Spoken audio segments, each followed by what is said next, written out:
Jovan Dučić, najveći pesnik srpske simboličke književnosti s početka 20. veka, rođen je u Trebinju 17. februara 1871. godine. Osnovnu školu završio je u rodnom Trebinju, a zatim se njegova porodica preselila u Mostar, gde je upisao Travničku školu. U Sarajevu je pohađao učiteljsku školu od 1890. do 1891. a potom odlazi u Sombor, gde maturira 1893. Odluka koja će mu promeniti život i koja će oplemeniti i obogatiti srpsku diplomatiju jeste i njegov odlazak u Ženevu 1903. gde je upisao Filozofsko-sociološki fakultet. Taj trenutak je doprineo tome da mladi Dučić bude opčinjen Zapadom, pa će narednih 10 godina provesti u inostranstvu na relaciji Ženeva-Pariz. Na Ženevskom univerzitetu završava studije prava i vraća se u Srbiju kada ujedno odpočinje njegova bogata i plodonosna diplomatska karijera. Zahvaljujući pomoći Jovana Skerlića, sa kojim je pokrenuo časopise Letopis i Srpski književni glasnik, i istaknutog srpskog pravnika Slobodana Jovanovića, postao je neukazani činovnik Ministarstva inostranih poslova Kraljevine Srbije 1907. godine. Rešenje o postavljanju potpisao je tadašnji ministar inostranih dela Nikola Pašić, a Dučić je imao obavezu da ide u Bosnu i Hercegovinu i da tamo po instrukcijama zastupa državne interese. Nakon izbijanja aneksione krize 1908. Dučić je dobio zadatak od srpske vlade da u Rimu radi na propagandi protiv aneksije Bosne i Hercegovine. Početkom maja 1910. ukazom kralja Petra I. Karađorđevića, Dučić je ušao u sve diplomatije kao pisar u poslanstvu Kraljevine Srbije u Sofiji, gde je službovao pored iskusnog poslanika Svetislava Simića, a potom Miroslava Spalajkovića. Krajem juna 1912. u zvanju sekretara premešten je u poslanstvo Kraljevine Srbije u Rimu. Iz tog perioda poznato je njegovo nastojanje da popravi rđav odnos italijanske javnosti prema Srbiji u vreme Prvog i posebno Drugog Balkanskog rata. Nakon 2 godine službovanja u Večnom gradu, biva premešten u istom zvanju u poslanstvo Kraljevine Srbije u Atini u Grčkoj.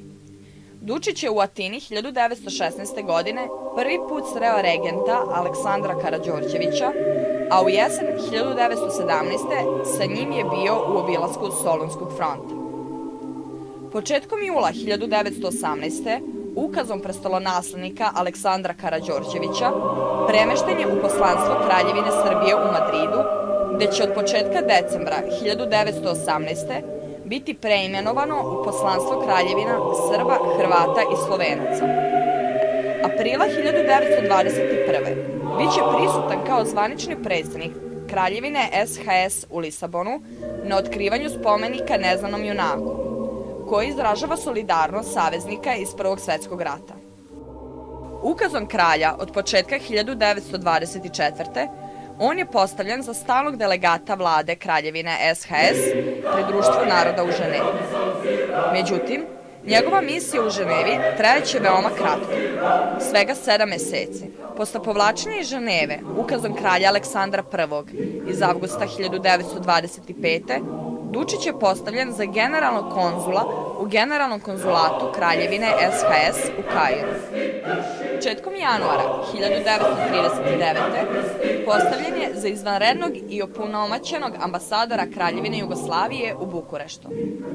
Tako je postao prvi ambasador u istoriji jugoslovenske diplomatije. Ubrzo je donet ukaz kojim se ambasador Dučić postavlja za izvanrednog poslanika i ovlašćenog ministra Kraljevskog poslanstva u Madridu.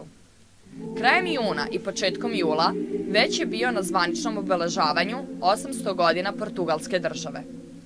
Lisabon je tada bio važno raskršće i strateška tačka za diplomatsku poštu na relaciji Beograd-London i stoga je bilo neophodno da se izgrade prijateljski odnosi dveju država. Njegov patriotizam i vernost državi koju je predstavljao nikada nisu dovođeni u pitanje. Kao poliglota, švajcarski đak i čovek kome je diplomatska služba bila ideal, obišao je 9 država u kojima je bio u 13 misija. Njegova jedina želja pre smrti bila je da bude sahranjen u rodnom Trebinju koje je neizmerno voleo.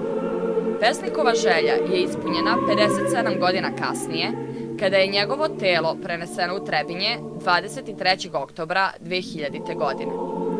Na ploči od sivog mermera piše jednostavno: Jovan Dučić, pesnik.